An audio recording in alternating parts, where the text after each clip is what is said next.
Maayong adlaw, maayong udto. Naniudto na mo, ako wala pa. I am recreating my wedding look. So this is exactly the detail of the makeup na akong gigamit. And if you wanna know giunsa na ko pag makeup sa ako ang wedding day, then just keep on watching. Maayong udto din yung tanan. I'm back! So, long time no video, and I think long time no video. Siguro mga 5 days no or 1 week ko walay video. And in today's video, ako nang ban akong buhok kay basa, medyo basa pa siya.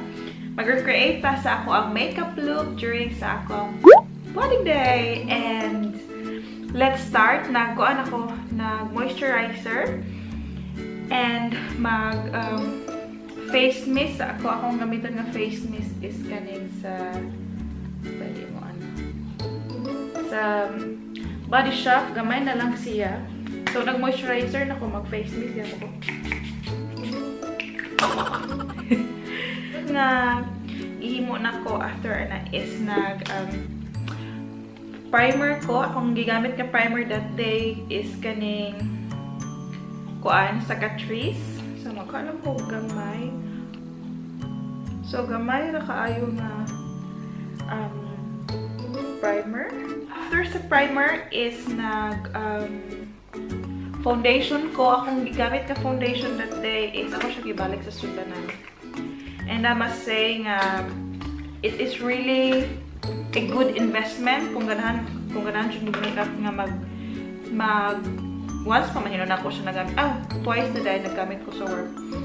O foundation nga like plakado din siya. So akong gigamit that day is kaning Estee Lauder nga double wear stay place makeup na siya SPF 10, and akong shade ani is kani para for reference 1W2 sand. Ako lang siyang i-shade.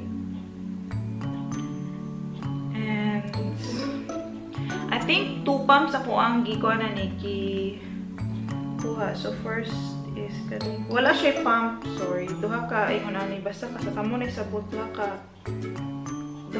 ata ka ingon ani ana kong gikuha.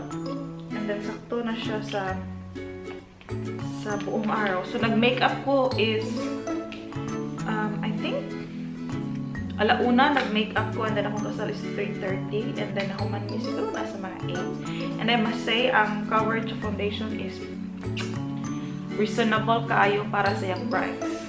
So ako sa siyang i-blend gamit ako ang blending sponge.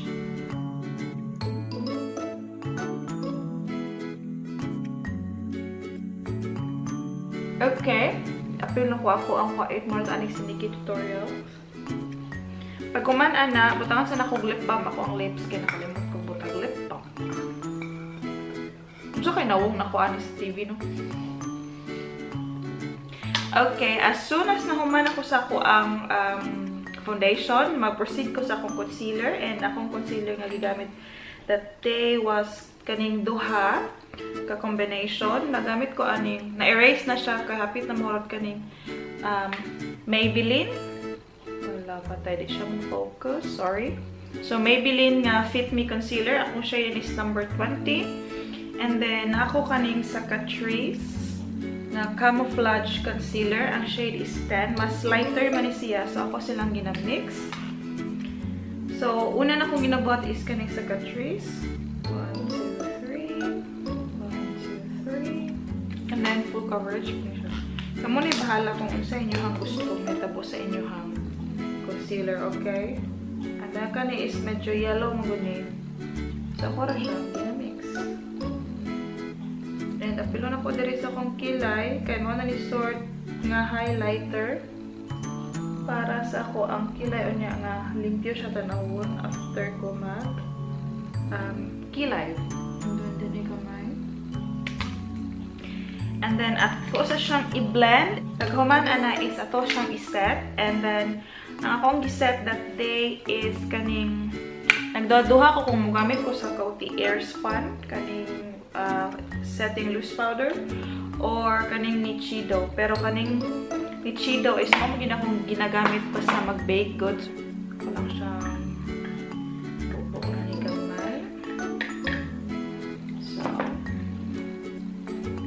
gamit ka tong ihang puff. Mara po na kung gamit tong set. So, imagine na lang ako. Lalapit. Siya, gibot lang, no?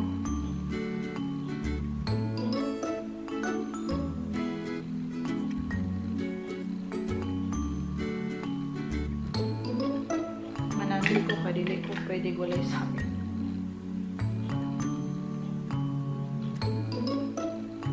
Dili tibok na wong ako ang gibutangan kaning kabalo kung ako iliko. So for example kaning under arm ang hanawong. And then kung naisubra ay sa pa nako ginabutang sa tibok. So nihinit po kayo ni puti na pud akong nawong. Sorry ha, naga-change ang light kay sunny siya at the moment unya marag 17 degrees na siguro at the moment. Okay, I will let the powder set in sa ako ang nawong. And then, proceed ta sa ako ang kilay. So, akong gigamit na kilay that day is kanang pomade sa LA Girl. Help this girl na mag-focus. Okay. So, LA Girl Brow Pomade. Ang shade ani is soft brown. So, nag-pomade lang ko that day kay para kabalo ko nga pak na pak akong kilay. Pak na pak.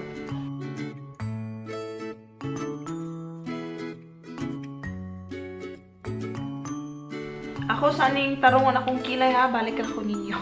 Human ako ang kilay, pagkahuman ana is ako ang i-brush ako ang tibuok face kay okay naman siguro ang pag-bake sa powder kay total matte man sad akong foundation. And then akong gibuhat pagkahuman ana is nag-bronzer ko. Akong gigamit na bronzer is kaning sa H&M nga nanay siya bronzer, blush or highlighter. But before ana is nag-bronzer ko katong sa Mua, katong nakita na ninyong permanente sa akong video. But nabuak to siya, so nagpalit ko bago pero lighter ang color. Ang color is Solar number 100. So una is ako sang i-warm up ako ang nawong. Ako sang igod akong tuhod ha. Hindi lagi matabang kaaway. Pag human akong i-warm up ako ang nawang ang bronzer. Down.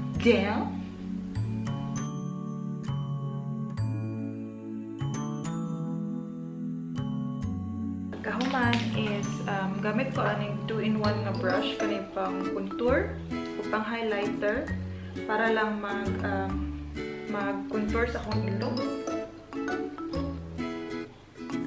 Nana ni siya i-bronzer gamay, so ako lang itiwas.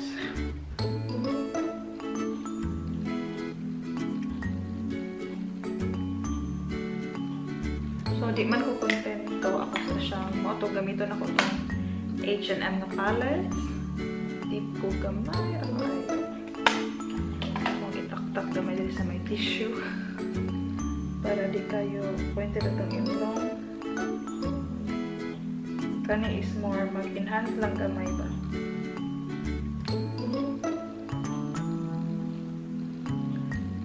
See that? Murag ta, tamos tanaw na ito. And then, after ana, naman siya sobra ako siyang pwede sa ako ang lids. Para magkaroon og kulay ako ang eyelids. Wala ko nagamit og specific nga ani eyeshadow nga kuan basta kung unsa ray ako ang way sa pag-makeup mara sad akong gigamit pagkasal.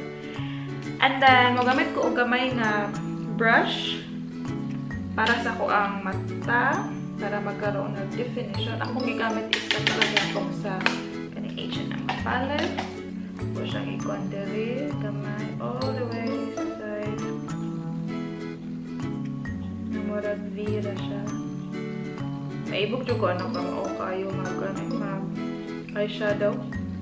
Di ko jud ka mao eyeshadow kay hudad akong mata ba, so dili ko maka-play around sa mga eyeshadow maski na ako kay imong sila pag hudad imong eye, you have to kanang stay away from lighter colors and dapat neutral na dyan nga mga colors imong gamiton. Walo mo nang anday kung mag-falsies atong pagkasal ako pero wala na kanimaw akong falsies. Yun siya mahawit sa akong mata.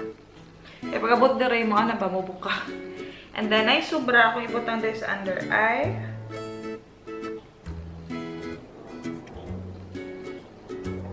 Alas 12 na doon yung aeroplano. Landing na ang aeroplano.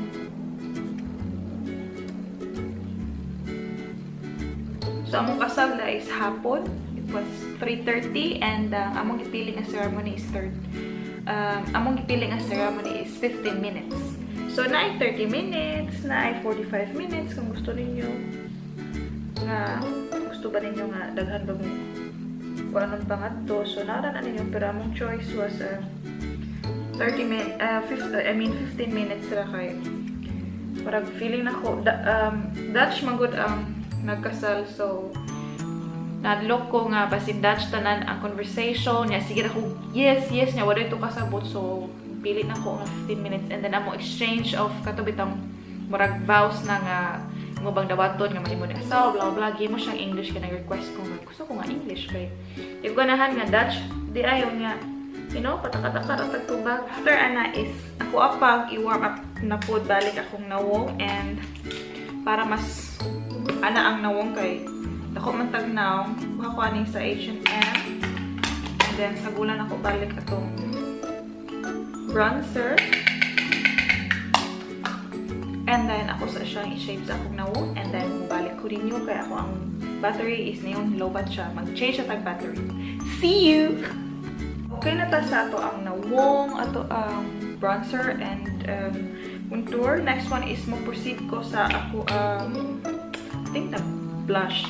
So akong gigamit nga blush that time is duha kaning sa Careline nga peach glow and then ako siya on top is ako siya gibaban ani nga shade. So muted rose siya nga color. Hugaw ko sorry. Sa Miss Forte Radiant Mocha. So first na kong gibuhat is na peach glow ko sa Careline. Gamay ra. Pwede naman kita kung gusto ka.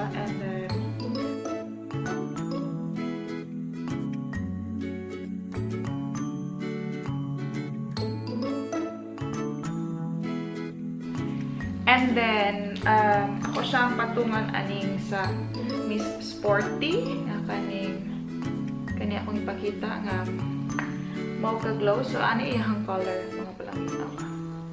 Mura siya muted ra nga rose. Tak and then butang.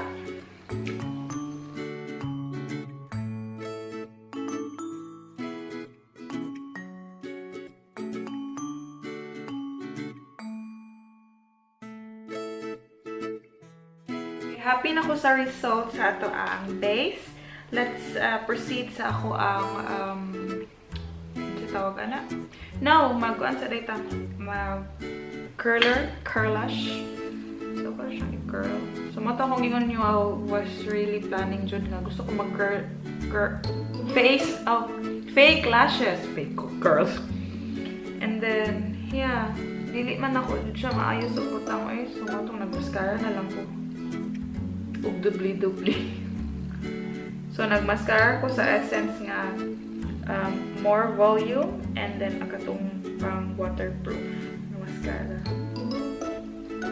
Okay. So, pagkahuman na is nag-mascara ko. So, ingon ko din yung duha kung gigamit na mascara sa Essence. Kaning blue is waterproof and kani is more volume. So, first is nag-waterproof ko.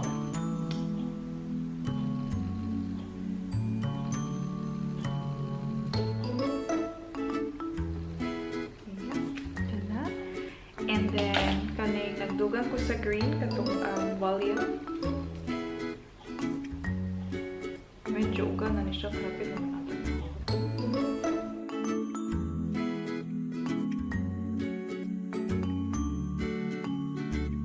After that one is, ako ang butangan og fixing spray.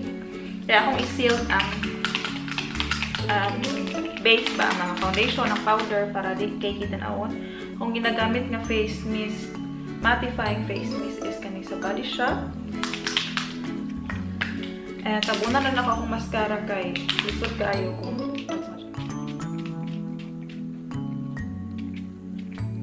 pagka human is akong gigamit nga lipstick is because my makeup was so basic and simple na kaayo. Gusto ko nga mag-pop akong lips. So, red lipstick ko. Makita ninyo sa picture. Mag-insert akong picture para kita mo.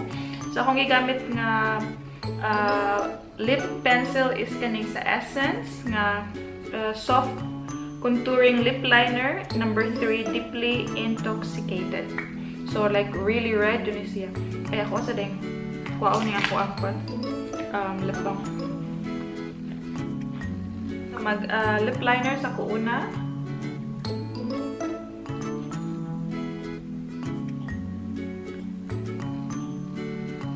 After ana is mag-lipstick ko. Akong gigamit nga lipstick that day. Is sa kadaghan akong lipstick. I end up nga sa primer kung gigamit nga. Kaya ganan ko siyang pagka-red. Kani siya. Nga color. Sa matte collection ni siya. And then, ang color is Heartthrob. Ang color niya is kani.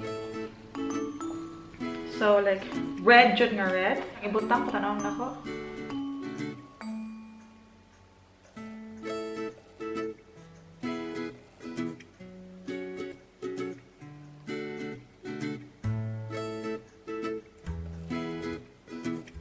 Ta-da! Look how red my lips is.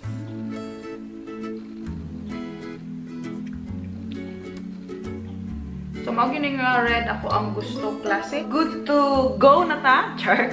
Ako walang tarungon akong buhok kay parang dili na ako makuha tong style sa buhok nga gihimo sa ko pag wedding ha kay dili ako'y nagkuan na to, dili ako'y nag-style. So, nagpa-kuan ko nagpa-style ko kay gusto akong uyab nga sure ko sa akong buhok nga dili ko magmugot sa muang wedding day.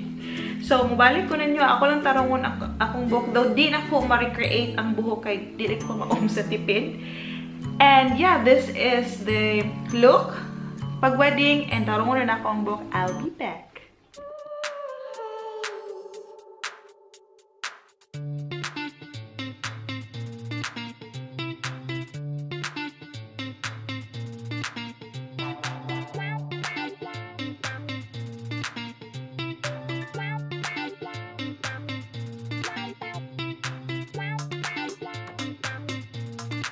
Back for my final look. So, ako ipakita ang picture niyo sa forma sa akong buhok. Di na ko siya kaya i-recreate. So, mauna na yung pinaka-curls na akong mahimo ka. Di ko ka mamutwist sa ako ang straightener ba. Kaya pwede man magamit og straightener para kulot. Pero, fortunately, di ko kahimo. So, this is my final look.